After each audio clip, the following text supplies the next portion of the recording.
माता की स्वागत है आपका हमारे YouTube चैनल दीवानी पाथरी वाली की पर।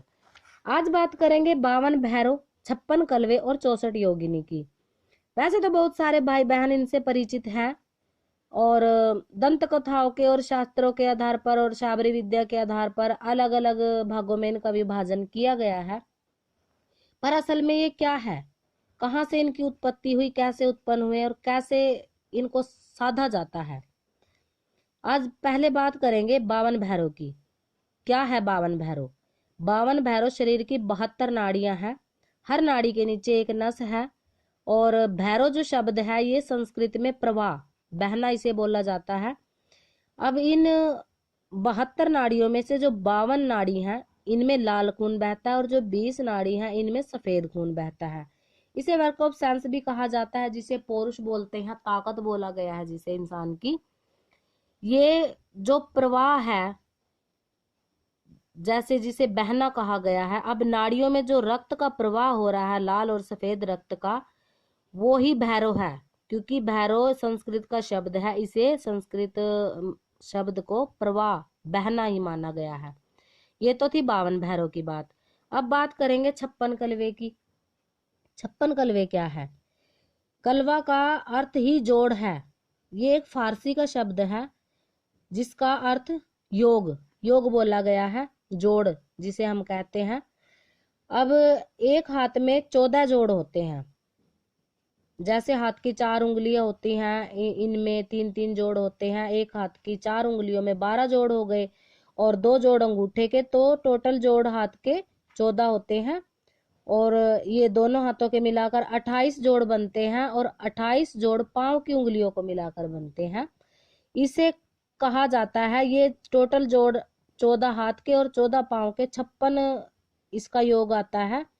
और यही जोड़ जो मुड़ता है, जिसे हम मोड़ते हैं, जो हाथ पांव की उंगलियों के जोड़ होते हैं, ये 56 कलवा कहा गया है, क्योंकि कलवा का शाब्दिक अर्थ ही जोड़ है। तो ये बात थी कलवे की। अब बात करेंगे 64 योगिनी की। 64 योगिनी क्या है? ये जो हमारी रीढ़ की हड्डी होती है, बैकबोन जिसे बोला जाता है, इसके दोनों तरफ 32 व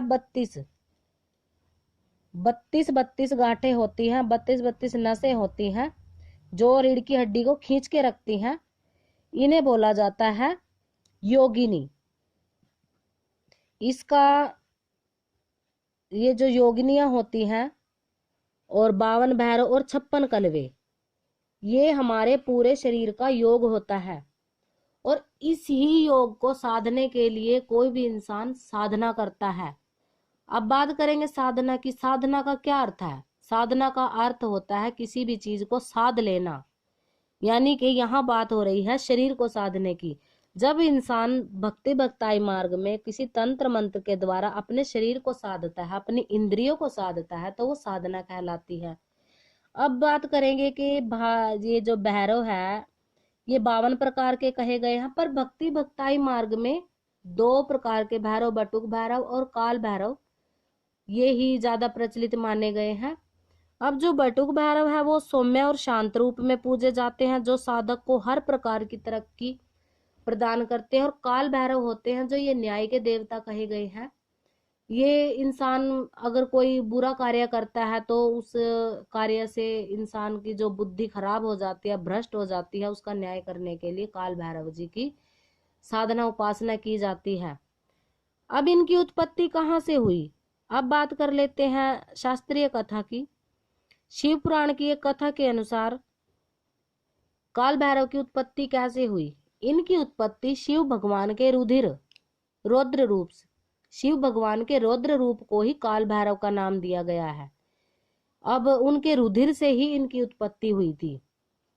जब भगवान विष्णु और ब्रह्मा जी संवाद कर रहे थे कि सृष्टि का सर्वश्रेष्ठ रचनाकार कौन है, आपस में उन दोनों का संवाद हुआ, तो ब्रह्मा जी ने खुद को ही सर्वश्रेष्ठ बताते हुए कहा कि सृष्टि का जो सर्वश्रेष्ठ रचनाकार है वो मैं हूँ।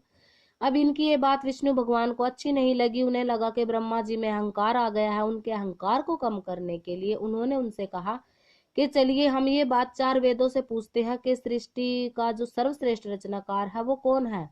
वो ये बात पता लगाने के लिए वेदों के पास गए। सामवेद, यजुर्वेद, अथर्ववेद, ये जो 4 प्रकार के, और ऋग्वेद, चारों वेदों में भगवान शिव को ही श्रेष्ठ बताया गया, शंकर भगवान। इन्हीं के शरीर कोई शक्ति है, जैसे ये रुद्र, 11 रुद्र जो होते हैं भगवान शंकर के, जो रुधिर से, उनके क्रोध से, उनके तरह तरह के जो शरीर के विकार थे, उनसे जो उत्पन्न हुई थी, वो रुद्र कहलाए गए हैं। उनमें से एक काल भैरव भी है, जो उनके रुधिर से ही उत्पन्न हुए थे। ये बात सुनकर कि चारों वेदों ने शिव को ही सर्वश्रेष्ठ बताया, मुझे श्रेष्ठ नहीं बताया, ब्रह्मा जी को अत्यंत क्रोध उत्पन्न हुआ, और क्रोध में उनका शीश जलने लगा, उनके मस्तक पर अग्नि जलने लगी।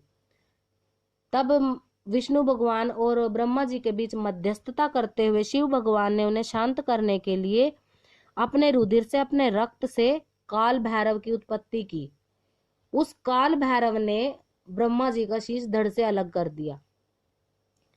अब उनका शीश धड़ से अलग होने पर उस दिन अष्टमी का दिन माना गया था, तो काल भैरव जी को अष्टमी के दिन भी पूजा जाता है। ये जो है ब्रह्मा जी का अहंकार उस दिन चूर हुआ था। तब भगवान शंकर ने उस काल भैरव से ये कहा कि तुमने ब्रह्मा जी का शीश धड़ से अलग कर दिया है, तुम्हें ब्राह्मण हत्या का पाप लगेगा।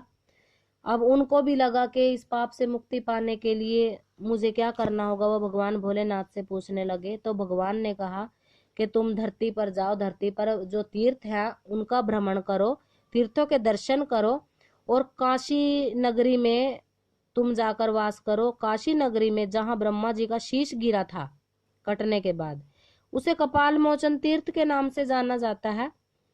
कपाल मोचन तीर्थ के दर्शन मात्र से ही इंसान के बहुत सारे विकार है जो वो समाप्त हो जाते हैं। ये थी काल भैरव जी की कथा, कहाँ से इनकी उत्पत्ति हुई। अब भगवान शंकर जी के आदेश से वो जैसे काशी नगरी में कपाल मोचन तीर्थ के दर्शन करके आज तक वो काशी नगरी में ही वास करते हैं। उनका मंदिर भी पांडवों के काल से काशी नगरी में स्थित है। अब इस कथा में आपने क्या जाना कि काल भैरव कौन थे? वो भगवान शंकर के रुधिर से उत्पन्न, उनके क्रोध से उत्पन्न जो होता एक शक्ति जो रुद्र था, उसकी उत्पत्ति हुई। अब जैसे माता ये शेरावाली थी, माता पार्वती के जो क्रोध से उत्पन्न माँ काली हुई, इन माँ काली के क्रोध से बहुत सारे, जैसे जैसे वो कदम बढ़ाती चली गई, बहुत सारे मंत्रों का, बहुत सारी योगिनियों का, इनका जो है उत्पत्ति होती चली गई। और इस उत्पत्ति को रोकने के लिए, क्योंकि बहुत से ऐसे राक्षस थे जो इन चीजों का दुरुपयोग कर सकते थे, इसको रोकने के लिए भगवान शंकर ने उनके पांवों में पड़कर उनके क्रोध को शांत किया था। अब ये जो भगवान शंकर है, माता पार्वती है, माता काली है, इन्हीं के कोई रक्त से, कोई क्रोध से, कोई इनके बालों से, अलग अलग तरह से इनके अवतार हुए। और जो सृष्टि की रचना भगवान भोलेनाथ ने, इस ब्रह्मा जी ने और विष्णु जी ने, त्रिदेव ने मिलके की, तो उन्होंने अपने अंश से ही एक इंसान का सृजन किया। और उन्हीं के अंदर जो नाड़ियां, जो कलवे, ये 56 कलवे, 52 भैरव और 64 योगिनी है, उन्हीं को साध कर वो परमात्मा में लीन हो सकते हैं और परमात्मा की भक्ति को पा सकते हैं। आशा करते हैं जानकारी आपको पसंद आई होगी। मिलते हैं नई जानकारी के साथ, तब तक के लिए जय माता की।